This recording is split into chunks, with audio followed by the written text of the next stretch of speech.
Hey beautiful people, I have a little thought for you. Is it time to call in the sacred, the cultural shaman, the clowns, the shapeshifters, the change agents, and let's rewrite the rules now.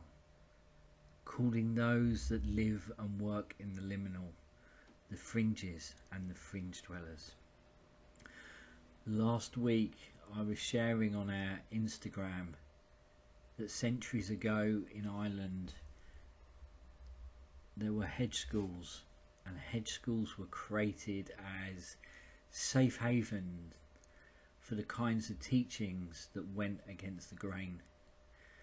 Communities would gather in the hidden places between the hedges, often within groves and amongst the hedgeways, hence the name, all to share the wisdom rooted in the local culture and the spiritual traditions of our lands, rather than conforming to the patriarchy. For us, Earth Journeys is founded on the same idea. It's a platform for untamed learning that seeks to challenge the established ways of thinking and being. The seer, the sacred clown, the trickster, the fool are all an agent of change. They are a soul who has come here to be an awakener of others, and at times from and through non-conventional means. The seer is an agent of change and approaches the world from often a reverse perspective. So much that we see in the world around us is kind of inverted from its natural roots and its natural rhythm and its natural pace, and it's like it is constantly being pulled away from what is natural to us, what creates health and well-being and peace of mind. That is really being inverted and distorted and pulling us away from the natural rhythms. You know, we've said it before, but a great example is placing a new year on the 1st of January when the world is still very much asleep. We're still in that sense of hibernation. We're still kind of like in the dreaming, and there, the 1st of January, time to move forward, and we're still waking up from the slumbers of winter. You know, there is an inversion in this world, and in a way, you know, our ancestors have known that for such a long time.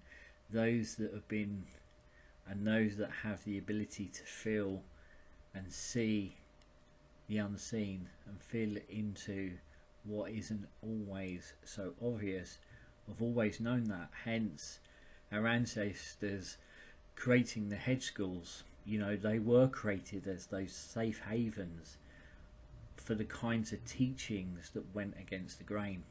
You know, those communities would gather in those hidden places within the groves and amongst the hedgeways, and hence the name, hedge schools, all about sharing the wisdom rooted within the local culture and our spiritual traditions, rather than conforming to the patriarchy, because there was this sense of we're being pulled away from our natural rhythm. You know, we've only got to look at the world now, and we can see, many of us can see the inversion. And you know, as I say, you know, for us, Earth Journeys was founded in the same idea. It was this sense of wanting to create these spaces, liminal spaces, that where we could come back to ourselves, we could come back to ourselves, we could come back to the land, we could come back to each other, we could come back to what it means to sit around a sacred fire and share our stories, to share our songs, to share our experiences, and importantly share our medicine pieces. We all hold experiences and we all hold medicine pieces for each other. And it was founded with the same idea. I didn't know that at the time. It's just as things have unraveled, and as we unravel, as we continue to evolve, we never stop growing, we never stop evolving, we never stop alchemizing, we never stop transforming. We keep revealing more and more of ourselves, we keep revealing more and more of our true nature, we keep revealing more and more of the innate and what is vaster and greater than ourselves. And it was forged and founded on the same idea. They knew that it just needed to unravel within us, within me. And it's a space, it's a platform for untamed learning that seeks to challenge these so-called established ways of thinking and being. The seer, the sacred clown, the trickster, the fool, they're all agents of change.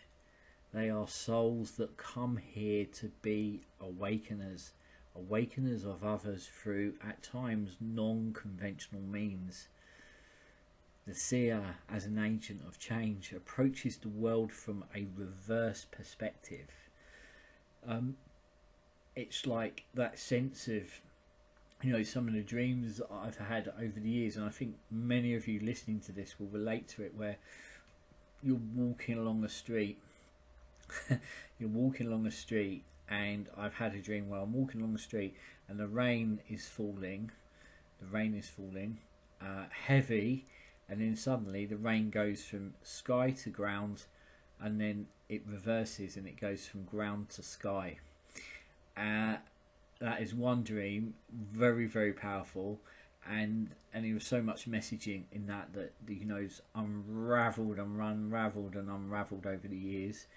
And another where I think many of us would have had this dream in one form or another, where you're walking along a street, and for me I was walking along Oxford Street, central London, a street I know very well, and because I used to, here's another example of fringe dwellers and Beyond the Hedge and in the hedges and groves, is I used to, in my young youth, head up to Carnaby Street. Some of you would have heard of Carnaby Street, and it was very rooted in the mod culture, scooters, Vespers, Lambrettas, soul music, R&B, ska, and it was very much an underground movement. So I would go across Oxford Street, which is the mainstream, and then tucked behind all of that was Carnaby Street, and in a way it was kind of same sort of idea, off the beaten track, behind the hedges, so to speak. So Oxford Street I know very well. I'm walking along Oxford Street in this dream. I'm walking along and everyone's walking towards me and I'm going the opposite direction. I think many of us have had those dreams, and it's messaged itself in many different ways. So we approach the world from a reverse perspective. We don't live as others live, and I remember that as my youth, kind of heading up to Carnaby Street, and the beautiful experience that led me there as well, randomly bumping into this girl on the train, and could identify each other through what we were wearing in my young youth, teenage years, and she said to me, wrote down on a fag packet her telephone number, and back then it was, we didn't have mobiles, and told me to meet her at a train station 10 o'clock on the following Saturday morning, and she would take me up to Carnaby Street. Incredible experience. And it's kind of like, doing things differently, and I can remember, a few years into that experience, us going out as everyone's going in. They were going home for the night and we were just going out for the night. It's kind of like those things are never by chance, and in a way, without realizing it, paved the way for a lot of free thinking and doing things differently and coming away from mainstream. And I, at the time I never realised that, but when I look back, I can realise and see how incredible those experiences were. We don't live as others do, or choose what others choose. We often try things that appear to be different, yet there is always a method. There is always a method to our magic. Madness. Magic. These kind of like aspects that move through you, they're a kind of container to transform, to stir things up in a good way. Just heard creative chaos in a good way. These are agents of change and transformation, to nourish and often spark that change. Creative chaos, which moves us sometimes into what is uncomfortable, moves us into the discomfort, moves us into what can seem painful or what we've outgrown, moves us into transformation and death and rebirth. An essential shift within our consciousness, to be a catalyst for and to support during those changes, as sometimes those around us traverse what is known as the dark night of the soul. And sometimes those words, they are so potent, so punchy, almost as if they have a sting to them, but our intentions are one of healing, one of change, one of transformation, and basically, in a way, if you kind of think about it, it's an invitation into a sense of evolution, a sense of transformation, pushing us into our greatest self, pushing us into all of what we were designed to be, all of what we can be. There's so many kind of traditional stories around the seer and the agent of change that, there was one beautiful story I heard about a gypsy shaman that wore his clothes on ceremonies, wore his clothes backwards, spoke in riddles, and often played tricks on others, and always to teach and to mentor and to, in a way, kind of, shatter the illusion. These are like the hobby horse or the fool in the tarot card. One of the things I love about the fool is, you kind of think about the fool for a moment, is, in some of the images within the tarot cards, have it striding off an edge of a cliff or falling back off a cliff. It's this sense of, stepping into the unknown. He or she doesn't quite know all the finer details, but feels the gravitational pull into the unknown, into change, into transformation. So he or she may not know all those finer details, but knows that it's the right action, knows that those steps are required. There's some momentum, there's some gravity that is pulling them into that change. So, sometimes that can be seen as destructive or foolish.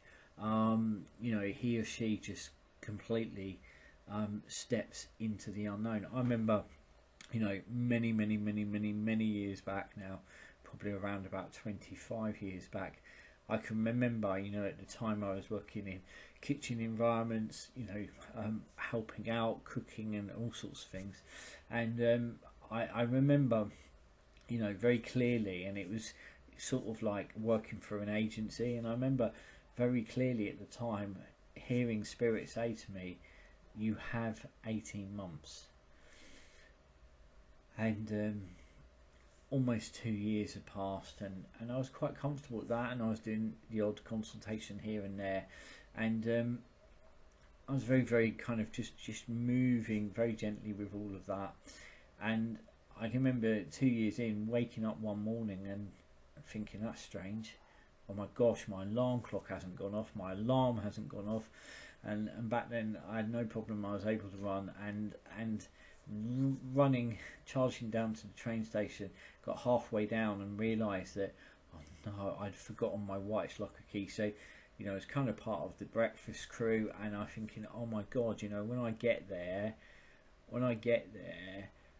I ain't going to be able to go into the kitchen. I haven't got my whites. I'm going to have to, and I was first in, I'm going to have to break into my locker. So the second challenge of the day, and I was like, oh my god. And I get to the train station, and back then it was, you know, the trains where you could just reach your arm through and you can open the door from the inside. And as I got to the platform, the train was beginning to leave, and I was like, oh my god. So I kind of ran, put my arm through the door, opened the door while the train is leaving the platform, went to hop on. The guard pulled the emergency brake cord. The driver, not just the guard, come down. The driver, rightly so, look back at that, and I was very young, but rightly so, just tore me off a strip. And I'm like, trying to get to work. He's like, not on my train, you're not. And he was, you know, I look back on that and I think, oh my god, you know, that was so, you know, I was young, and you know, you do those things, but I was like, oh my gosh, he tore me off a strip, you're not getting on my train. And I sat there, and all that was ringing through my ears was, we told you, we gave you 18 months. And I was like, oh. And I just absolutely, without no doubt, but like recently, when I come away from Facebook, I just come off Facebook after a few years being on there. Before that, I'd come off, and then leading up to the pandemic, I went back on, and I just, after having that experience with the sweat lodge, I come back. Within days, I just sat there one evening. I just absolutely knew it had to go.